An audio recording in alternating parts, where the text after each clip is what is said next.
Right, welcome into another episode of Everything is Logistics, a podcast for the thinkers in freight. I'm your host, Blythe Brumleve, and today we are joined by Luke from Platform Science. He is the SVP of Transportation and Logistics, and we're going to be talking about the entire world of connected fleets and technology that powers them. So Luke, welcome into the show.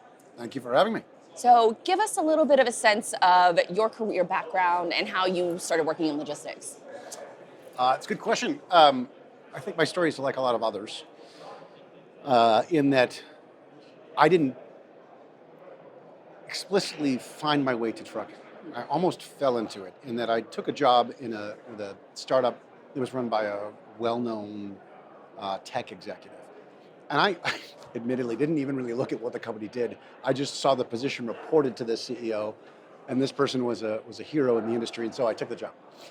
And 2 months into it, after doing some research, I sort of dug into, because I have a bit of an analyst background, so I just jumped into understanding the industry and fell for it right away. And in fact, I don't want to give away who they were, but my first couple of meetings with some very large fleets where they asked me questions about how our solution impacted their drivers, and they meant it, right? So their integrity came through earnestly. I just fell for the industry. And so that was back in 2005, and I've been hooked ever since. And so how did you find yourself joining Platform Science? Because they really are like such a fantastic new company, and we'll get into that in just a few seconds. Sure. But how did you join Platform Science? A little bit of luck, a little bit of, I think, probably another story that's common in this industry, which is a former client of mine who is a part of the board reached out to me and asked if I'd heard of this organization. Again, it's kind of a funny story. I sort of begrudgingly took the initial interview, thinking that it was just another similar provider, another mousetrap, if you will.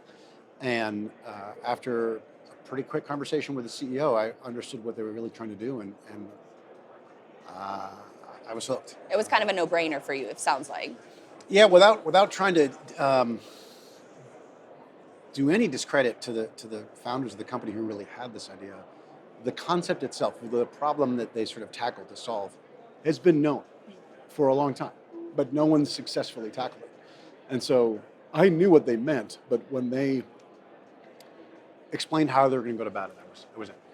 And so with Platform Science specifically, the best way that I can describe it is almost like an app store for fleets. Is that an accurate assessment? I like it. Well, no, it's not bad. So I would say an app store is almost a byproduct. So early on, what Platform Science did is the founders looked at the market and said, trucking is in a place not unlike where we were with cell phones before the iPhone came out, which isn't to say that it was a bad place to be in necessarily. It's just we can all agree that we now like the fact that we have choice. The fact that to some extent we've almost abstracted the hardware. What I mean by that is it doesn't really matter which Android phone, as an example, you buy, Android will run on all of them, right? We take that for granted now, but we recall that back in the day, pretty much if you bought a Nokia or LG or Sony Ericsson or BlackBerry, whatever experience you had that was what you were going to get. There was no way to change that. So back then, the founders recognized they wanted to change it. They wanted to bring that mobility evolution, if you will, to trucking. So the second that you do that, certainly having an app store is a requirement, right? You would like to create an app store where you can encourage innovation and provide choice. But because we're talking about things that run in commercial vehicles and not just on a phone, it also means, as an example, I'm going to need to make it easier to happen on the truck. So much in the same way you may think it would be crazy if someone said to you, you're going to need to buy an entirely new laptop if you want to change word processors. We still live in a world generally where if you want to change your telematics, you got to rip out all that hardware and put new stuff in. Kind of silly if you think about it under the old paradigm. So it's an example of where, and I'm sorry I took a bit of a left turn here, not unlike the marketplace, effectively trying to abstract the hardware so that it became about the software, meant going and working with the OEMs, partnering with them and saying, the black box that's in the truck shouldn't matter. We should all be able to use it. What should matter is the stuff that we're actually going to differentiate on, which are the applications.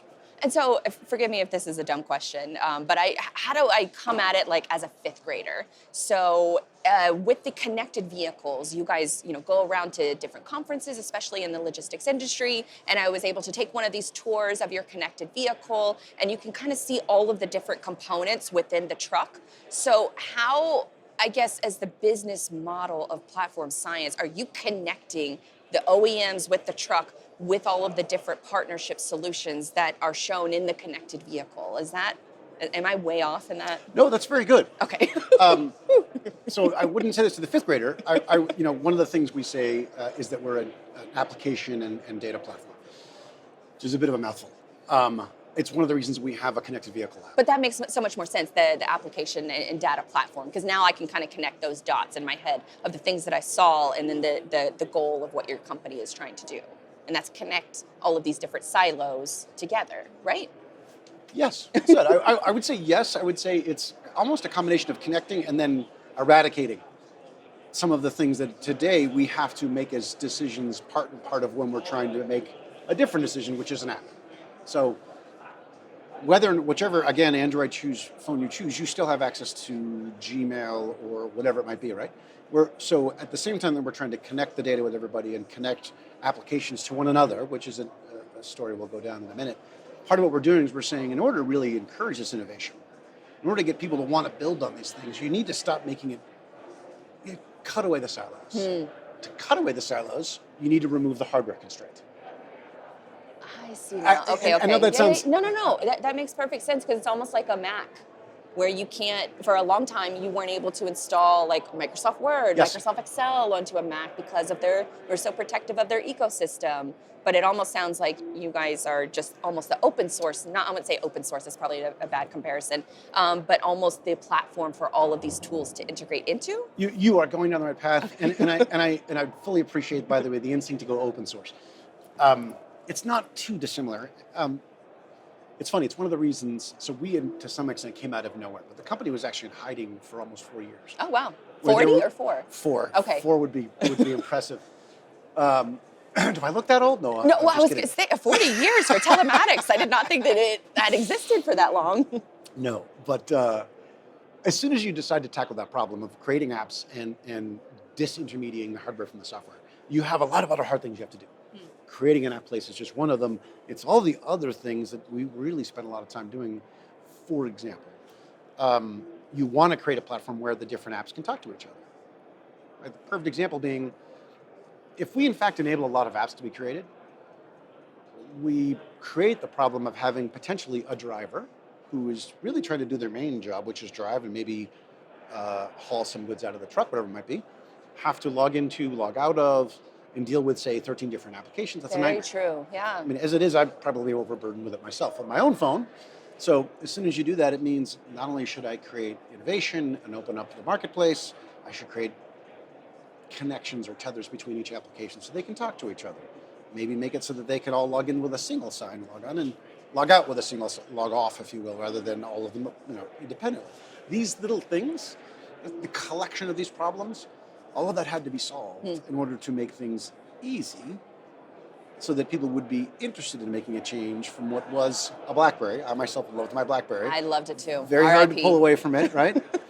But once it became less intimidating to have choice and it became simple, one of the geniuses of Apple, right, wasn't just a touchscreen, it was making it easy to adopt what is really a scary technology, lots of different applications. And especially for the fact of truck drivers, they are famously sort of, I guess, resistant to adopting some drivers, I should probably say, not all of them, are resistant to a lot of the, I guess, tracking technologies and all of the different, applications that are part of the job now, but it's a necessary part of the job. And there was one statement that one of you guys made, and I believe it was that drivers and fleets actually enjoy using. That's the kind of software that you wanted to create. Can you kind of expand on that a little bit, on that, I guess, approach to make it more adoptable for these fleets and these drivers to say, this is something I want to use? Certainly.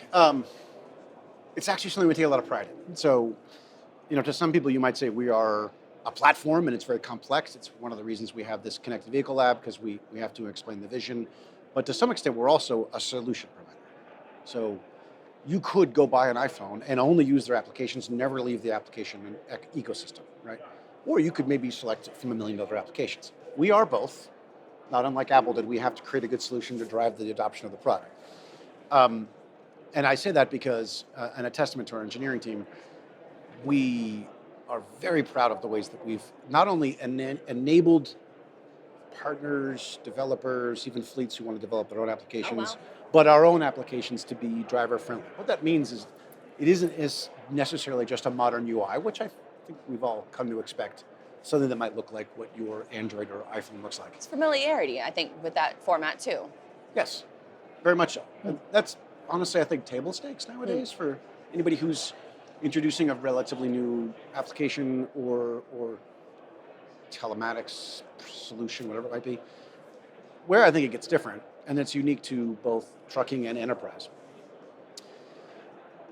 is in pieces that are a little more subtle, that may include, and we talked about this a little before, for example, in enabling a driver to have choice of lots of different applications, and the fleet for that matter, but have that still not be a daunting thing, where again, a driver may work, for example, we have a workflow product that is, it's a conditional logic-based application that walks a driver through the day. So instead of having to learn 54 codes of what might happen, you literally just say, did you turn left or right? I turned left. Well, then this is your next thing to do, right? That's maybe a bad analogy. Think of it as like one of those books you might have read as a kid.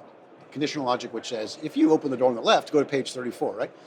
That same sort of, I'm now talking to the fifth grader. Well, what is it? Choose your own adventure. Yes, type. thank you. Genius, I gotta remember that. Thank you. Similar concept means that it actually takes the burden off the driver having to learn all the logic on all the different scenarios. Instead, it just says, as an example, were you just in an accident? Right? One of our partners, First Fleet, who is a customer of ours, actually became a developer as well. We have some customers like that, developed their own workflow, very similar to ours, but differentiated in their own way. And they tell a great example of how if a driver's in an accident, you click a button that says there was an accident, and it walks them through what was involved. Is there an officer? Was something damaged? Is someone hurt? And different logic shows up with different tasks. Take a picture of this, do this, call this person, here's the number, spoon fed, right? So that's a great example of where if you're a driver, A, it makes your life easier. I mean, it's almost like the gym rule. Never join a gym that's more than 30 minutes away, right? So what that means, by the way, a nice little side note, is that it means any application, whether it's one we built or a partner application that a fleet may have already had, when the experience becomes easier, it gets a higher adoption rate. And real quick, for folks who may not know, when you say the word telematics, is that the black box inside the truck? Is that the screen that they now have in all of the trucks? Is it a combination of the two? Like what is another fifth grader question? No, what encompasses telematics? It's really the perfect question. It's almost like Kleenex, right? It's a word that is thrown around, sometimes in a more general definition than it necessarily actually merits. So I use that because, for example, some people might just say ELD. Right. When in fact, ELD is just a single element of potentially a full telematics solution that may include a display. Strictly speaking, telematics could literally just be a black box sending you tracking. That's it. So there's no consensus. It's a great call out, yes. We actually like to say to people, you know, if I have to in an elevator in 30 seconds, I might say, yes, I work for a telematics service provider, but it's really not, right? It's a platform. That's and interesting. telematics is a function of what we do. That's why it's such a great question. Thank you. So now that we kind of have, it's, I guess, a little bit of like muddy waters when it comes to telematics itself, but you also mentioned that you involve the driver very much in detail, especially with the fleet owners themselves, if they want to create their own workflows and things like that. What does that feedback loop look like for you guys? Are you guys improving your own software, or are you just facilitating the ability for these fleets to be able to improve their own software? Like, are you the developers, or are they the developers? Are you kind of depending on the relationship? I guess maybe that's a larger partnership question. I guess maybe break down what the partnership looks like for you guys. It's a wonderful debate that any tech company goes through. And I don't mean tech as in necessarily just us. You can be a trucking company that has a tech, and they have the same challenge potentially, which is, am I building this thing, and then I'm going to put myself on an island? Or am I buying this? And what I'm buying, is it configurable enough that I can do different things with it? it's a long way of me saying the answer to your question is a little bit of a yes, meaning both. So, I would imagine you kind of have to. well, yeah. So from a feedback perspective, first of all, um, we're fortunate enough to have had a lot of experience with a lot of very big flights, right? And we've tailored a lot of our experience to that. And some of that simply came out because some of our earliest customers were very innovative, large fleets, right?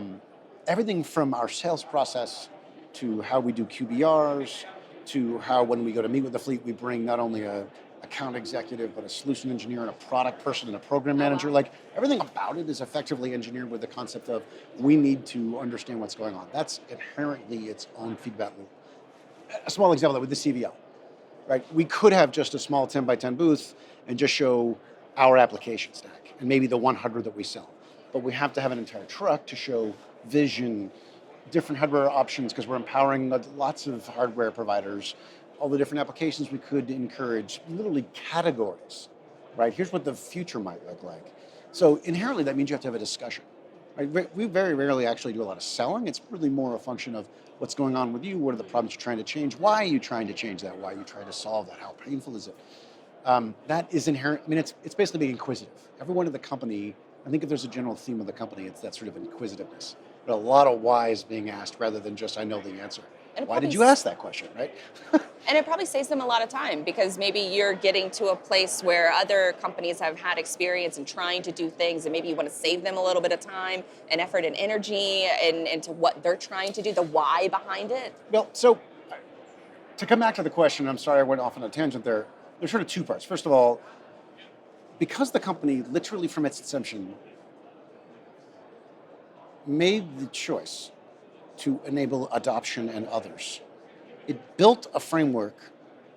We like to say that we eat our own dog food. So the solutions we provided that we compete against our partners with now, effectively, they're all partners and arguably competition, but they're all partners.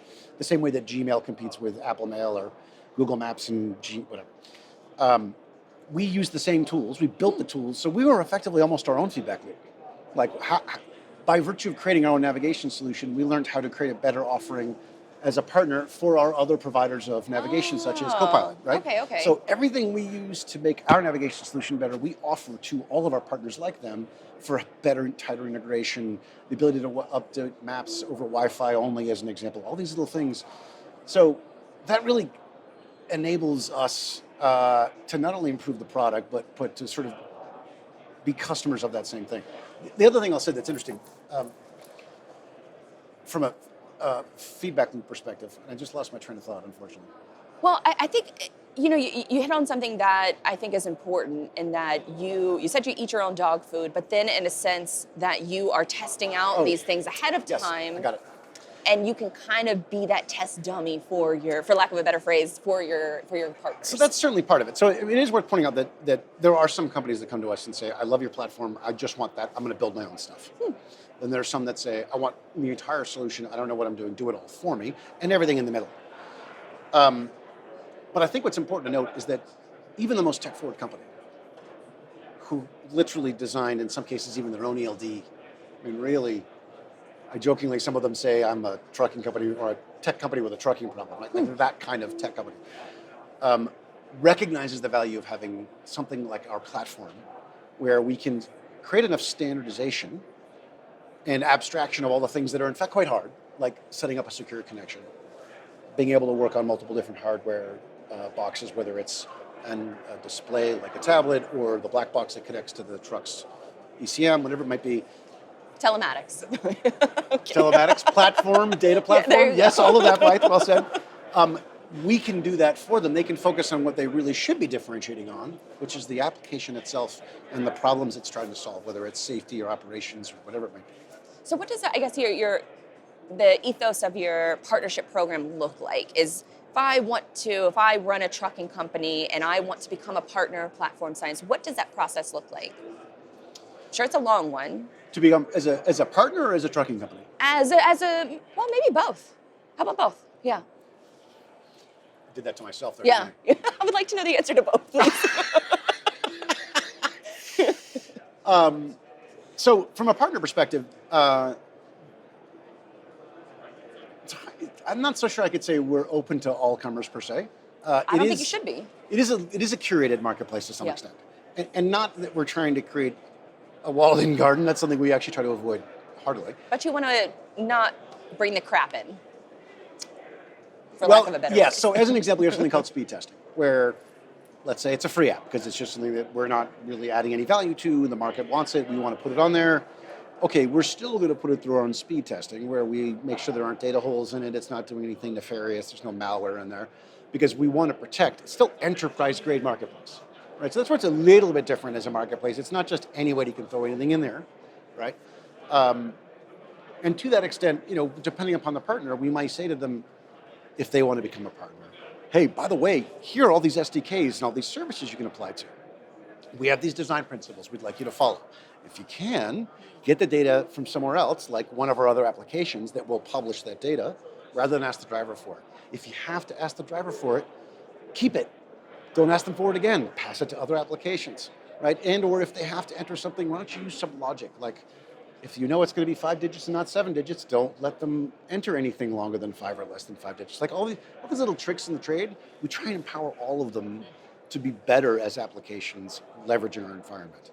So, you can just throw it in the marketplace where we can say, take some time, take advantage of the SDKs and everything else and the APIs. And in so doing, we hope, make a much easier application marketplace for everybody. Real quick, SDK, what does that mean? Software Developer Kit. Oh, okay, perfect. I was like, wait, what? That's an acronym. They're freight acronyms that we Yes. always have to, get a little clarity on those. So think of it this way. So driver logs into a workflow, they get a dispatch, and the dispatch, it says, I need you to scan a bill of lading while you're there, or whatever it might be. In this workflow, in the old world, you might have said, I've got to go find my scanning app. Go log into the scanning app, open the app, find the bill of lading section, because they have usually specific types of scanning formats, scan it, then maybe send it, or cut it and paste it, or find what file it got downloaded to, go to the workflow, use a message. In our scenario, instead, it's time to scan. Hit the scan button. Without the driver knowing, the scanning application gets opened to the section for the bill of lading, scans it. When it's done, closes it, brings it right back to the workflow, has already embedded it. If it's read any data, automatically adds it to the workflow, maybe adds it to their logs if they actually have data like a trailer and lumber in there. So that's the kind of experience where it's simple and elegant, but in the background, an SDK told one thing to do another. There were data was passed between them. Maybe we used an API to pass some of the data to the back office. So it isn't sexy on a PowerPoint presentation, right? But it's what makes everything easy. And for, I guess, for folks who may not be aware of like the different, I guess, applications and capabilities and all of the technology that is inside of a truck now, can you give us a kind of a sense, high-level view of what things can be tracked? What information is important to a fleet? How long do we have? Is it like mileage? Is it maintenance? Is it? Give us a sense of what the high-level reason that someone would become a platform science customer. So that's a different question and a great question. So I think, like when telematics got started, you would basically just wanted geopings, meaning latitude, longitude, where is my truck? And maybe you also wanted to know what speed it was driving, what the tank level was, that kinds of things. Data got more robust, you started to understand things like seatbelt usage, how is the truck being driven, was there a critical event? I think that's all standard stuff. Right? That's what people think of when they're accustomed to telematics. Someone who comes to platform science, it's not that they might not come to us just for telematics, and frankly, thanks to our partnerships with the OEMs, we may very well end up with lots of customers that really just want that data, and they don't want to have to install hardware for it. A lot of the customers we've worked with most recently have come to us for, frankly, a spectrum of reasons. On the one end of the spectrum, it could simply be, I've had a provider for the past 30 years. I need to replace them. I hear you're great. I know you're accustomed to working with lots and lots of vehicles. You theoretically are at least as good as them, if not better. Right? Great new UI, great driver experience, and I have choice, and I have future proofing. Right? Because I may, for example, decide that you want all of the applications that Platform Science provides, but then a couple of years later you decide, hey, someone else did a better job with workflow, I'm going to use theirs. Or maybe I'm going to build my own. Or I've decided I want a different navigation solution. Or maybe I'm changing trucks and I want a different black box in the truck.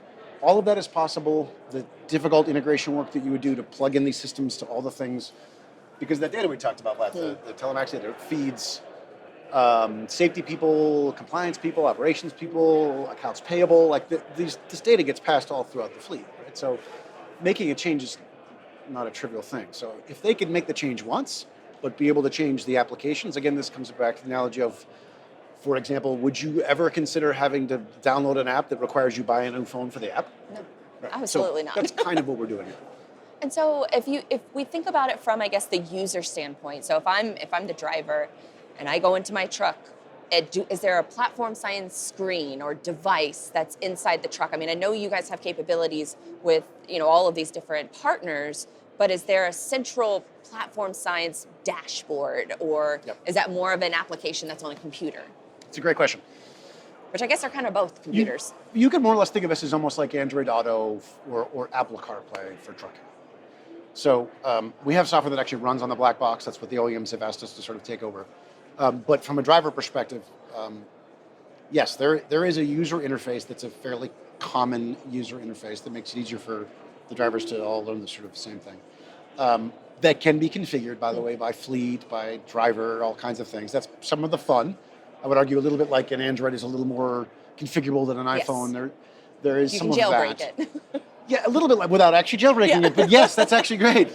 You won't actually void the warranty in this process. Right. What you can instead do as an example is say, for example, a driver could literally log into a truck one day because that day they're driving for just the drive-in fleet. And when they log in, it's a different experience.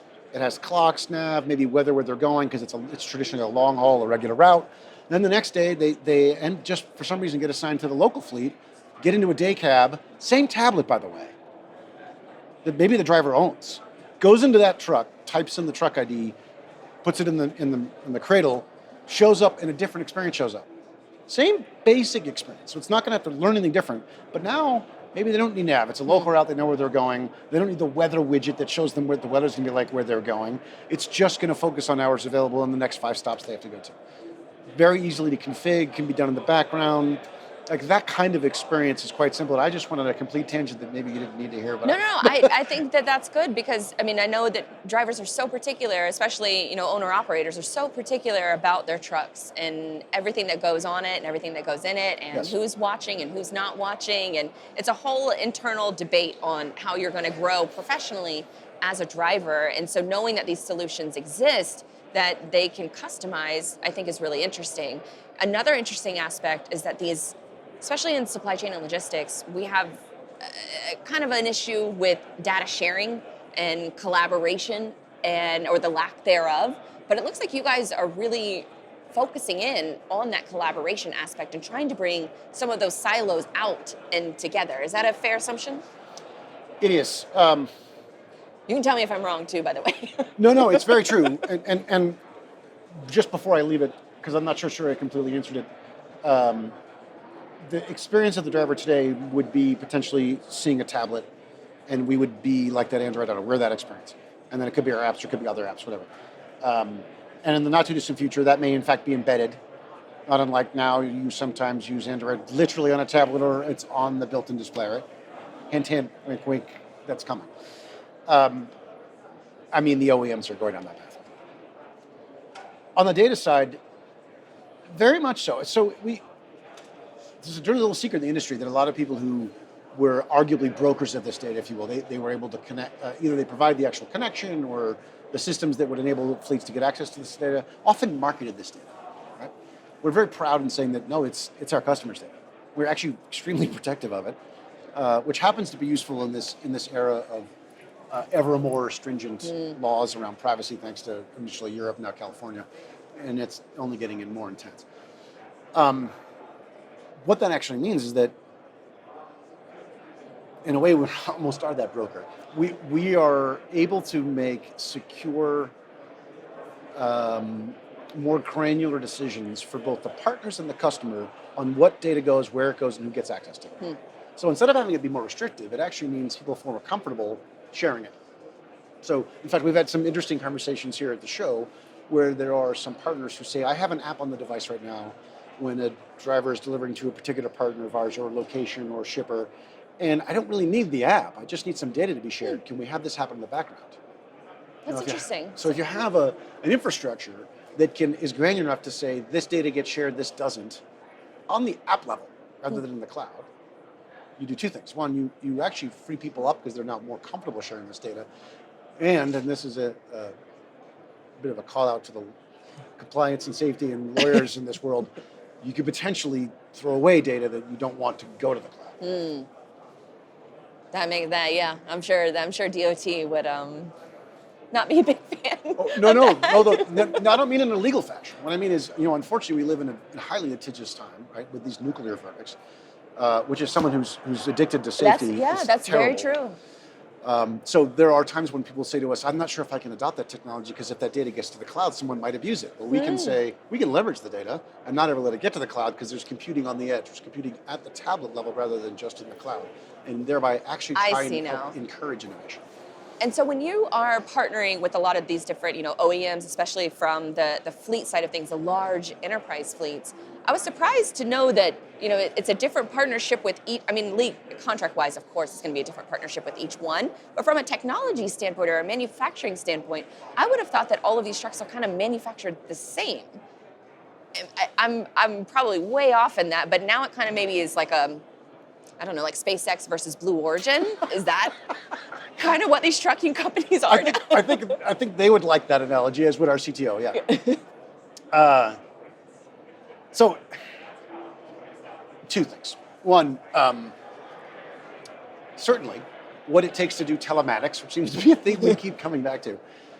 The hardware makeup that is required to do that is a known science. It is no longer something through which people thoroughly innovate, right? You need Linux box probably, you need a GPS sensor, you need a modem and a SIM card capability to transmit, right, LTE, whatever. The things that you need are well known, well understood, highly manufactured, it's a completely commoditized market. So in fact, most of the OEMs have been putting these boxes in their trucks since as long back as 2019. Oh, wow. Whether you knew it or not, to help improve their own trucks, right? Like to monitor transmissions and say, how should I make my truck better next time, or how do I tune it to help provide a better service to their customers? Good for them. So I'm not going to suggest that any one of them isn't better or worse than the others, but frankly, that hardware paradigm is fairly well understood. So there are, in fact, some similarities. In fact, if you had to come to us and buy a black box from us, which we don't, in fact, manufacture ourselves, it would look a lot like that one because you're trying to solve the same thing. So and that stuff's readily available. So in that sense, they are quite similar. And so when we think about, I guess maybe the whole, global trucking ecosystem of the big problems that you guys are trying to solve with your software, is there any other, sort of point that you really wanted to make about platform science, about the initiative that you guys are going after that I wasn't smart enough to ask? Well, I'm not going to touch the second part. What did I miss? No, these are the best questions. These are the best questions of the book. What's important that I did not hit on? No, you really did hit all the good points. So what I would say is this. One, so we're in an interesting place. One of the reasons, again, we have this big CVL and give people these big long tours is not just to say, look at my fancy truck. Connected Vehicle Lab for folks who don't know. Thank you, Connected Vehicle Lab. It's really because when someone asks me the question and they say, are you this or are you this, I often say yes. So good answer. The takeaway would be, well, the second Platform Science decided they want this experience to be better. They want choices for fleets. They want them not to be tied to hardware. Things that we completely take for granted in this world, we had to go tackle several things at once and had to be more than one thing. So we're arguably two companies. There's an extent to which, and it's called Virtual Vehicle, we worked really hard on the way to abstract the hardware, to be really good at the black box, to be really good at setting up Wi-Fi securely, not have you can care about the hardware. It's what the OEMs got attracted to.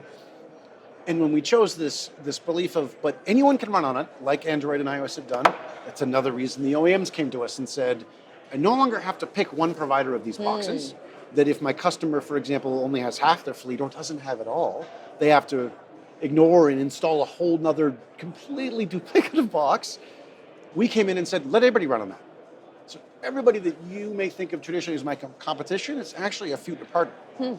At some point, it'll run on here, just like Google Maps runs on your iPhone. All of these TSPs, all these different solutions, competitive navigation, workflow, DVIR, ELD, all of it will run. So OEMs love it because I've just eliminated that risk. And drivers and fleets now recognize, I don't need to worry about that anymore. It's like this. Well, I'm a little older. I recall a day when I bought a car and it didn't come with a radio and I had to go to like Best Buy or Tweeter and buy a radio and put it in there, right? Yeah, with the dolphins like swimming on it. I remember remember that at Best Buy, looking at those thinking, Yes. wow, I can't wait to get one of those radios. Yes. Doesn't happen anymore, right? The radios, Right. somewhere eventually they figured out that we'll partner with Sony or well, whatever the manufacturers are, and now it just comes with it, and you choose the premium or otherwise. The same should be true of these black boxes. There's not rocket science behind what does that telematics portion. So if you make that open, that inherently brings us to what platform science does. So we both do that, and this platform we want every truck to run, whether it's in the dash like you do with your car now for Android Auto, and enable applications. So we're great at the solutions if you're someone who wants to buy it, but we're really revolutionizing the space by saying, here's this platform to make everything better. It's almost it's collaboration over competition. Yes. Which is, I think that's the episode Yeah, title. I'm loath to say something like co-opetition because it seems like a What was the phrase? co-opetition. Co-opetition. You know, That's the episode title. Oh, please no, it's second only to my least favorite statement, which would be synergies. We have synergies here. Visibility is another one. No, look, I'm kidding. it is to some extent competition, but wouldn't everyone benefit if when platform science tells you a workflow, I'm competing against 3 other people doing the same thing, that might even be the fleet itself. Well, maybe your collaboration is your competitive advantage. Yeah. All right, Luke, it's a great conversation. Where can folks find you, find your work, find Platform Science, Connected Vehicle Lab, all that good stuff? Well, that's a question I anticipated. Well, so the Connected Vehicle Lab, we like to bring to the big trade shows, so TMC, ATA, NTTC, Freight Waves, like we NPTC, we try to do all these things. And actually one of the cool parts about our CVL Connected Vehicle Lab is, a few lucks of timing is when COVID hit, it became our mobile sort of trade show. So we do actually bring it to fleets. And actually this comes back to your feedback loop question.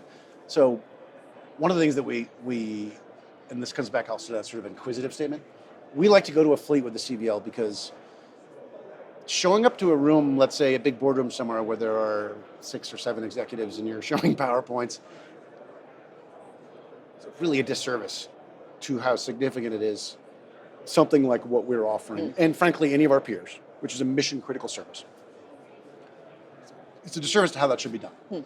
We like being able to bring the CVL because then we can get 30, 40, 50 people to come through at some point, all of whom we talk to, all of whom should hear the vision. Because it's as important to talk to the person who signs the check or authorizes the budget as it is to the 20 people that actually do it at the mid-level management level, let's say, or the driver themselves, the people, the mechanic, the person who's in charge of procurement, the driver manager. We get all of them in. That's actually where we learn the most. Absolutely. The in the trenches employees are almost forgotten about by too many companies. So I'm glad that you guys take that approach. We literally, if someone walked up to me tomorrow and said, here's a check, I want your business, we would say, okay, we can't sign the contract till we're not going to finish this thing. We're not going to install you till you do our workshop. Because everybody has to see what's happening and everyone has to be involved. Smart. Very smart. Sorry, you can tell I can go on about this for quite some time. I mean, please, you can. I mean, we're up against the clock here, but I wish we could talk a little bit more. But we've had about 45 minutes. Good discussion. Thank you. Finally figured out what telematics are, I think.